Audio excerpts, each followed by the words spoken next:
एका गावामध्ये नवरा बायको असतात. म्हणजे खरी घटना घडलेली आहे आणि काही काही ठिकाणी अजून पण अशी घटना घडते.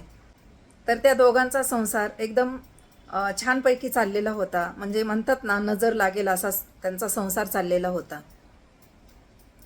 आणि अ, त्या मुलाची परिस्थिती एवढी काही चांगली नव्हती. म्हणजे खाऊन पिऊन सुखी अशी जेमतेम अशी परिस्थिती होती. त्याला फक्त 1 एकर होता आणि त्याच्यामुळे त्याची पत्नी ती पण कामाला जात होती आणि तो पण कष्ट करत होता. मग पत्नीला, कोणत्याही पत्नीला आपला नवरा जर कष्ट करत असेल आणि तिला सुखी ठेवत असेल तर त्या बायकोला कष्ट करायला काहीच वाटत नाही. मग ती रोज कामाला जायची, हा पण कामाला जायचा आणि त्यांना एक मुलगी होती. ती 2री-3रीला असेल शाळेमध्ये. ती पण मुलगी शाळेत जात होती आणि आठवड्याचा बाजार असायचा. आठवड्याचा बाजार तोच करायचा नेहमी. आणि त्या दिवशी बाजाराला गेला आणि तिथे गेल्यानंतर एक मित्र भेटला. तर त्यावेळेस तो मित्र म्हणाला की, काय करतोस इकडे तू? आज काय आहे तुला माहिती आहे का? तर तो म्हणाला, काय आहे? तर म्हणाला की, आज 31 डिसेंबर आहे, तर आज एन्जॉय करण्याचा दिवस आहे. तर आपले मित्र तिकडे वाट बघत आहेत, चल माझ्याबरोबर. तो म्हणाला, कुठे? तर हा म्हणतो, डाब्यावरती.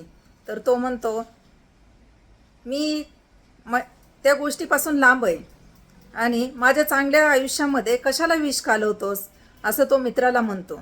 कारण मित्रामध्ये बोलण्याची मर्यादा नसते, एकमेकाला काहीही बोलत असतात.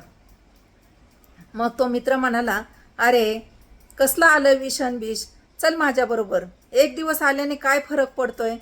आणि तो म्हणाला, अरे मी घेत नाही. तो म्हणाला, अरे चल, काय फरक पडत नाही एक दिवसाने. म्हणून, कारण असे मित्र भेटू नयेत जीवनामध्ये. मग तो मित्र त्याला घेऊन जातो आणि तिथे गेल्यानंतर खूप एन्जॉय करतात आणि मांसाहार करतात भरपूर. मग तो भरपूर दारू पितो. त्याची पत्नी घरी त्याची वाट बघत असते.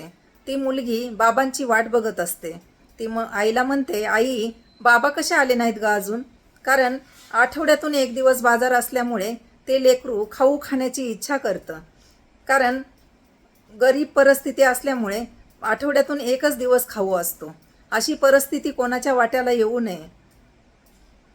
मग 9 वाजले, 10 वाजत आले, तरी पण तिचे बाबा आलेले नाहीत. मग ती आईला म्हणते, आई मी आता बाबांनी खाऊ आणलेला सकाळी खाईल, मला आता खूप झोप लागली, मी झोपते आता. मग आई म्हणते, झोप बाळा. मग ते लेकरू झोपी जातं आणि बायको इकडं वाट बघत असते की अजून कसे आले नाहीत, काय झालं असेल नेमकं.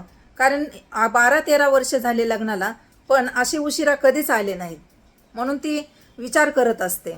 11 वाजले तरी पण अजून आलेला नाही नवरा. मग ती दार लावून घेते, कारण ते शेतामध्ये राहत असतात. मग दार लावल्यानंतर दाराला एक छोटंसं बीळ असतं, त्या बिळामधून बाहेर पाहते आलेत की नाही म्हणून.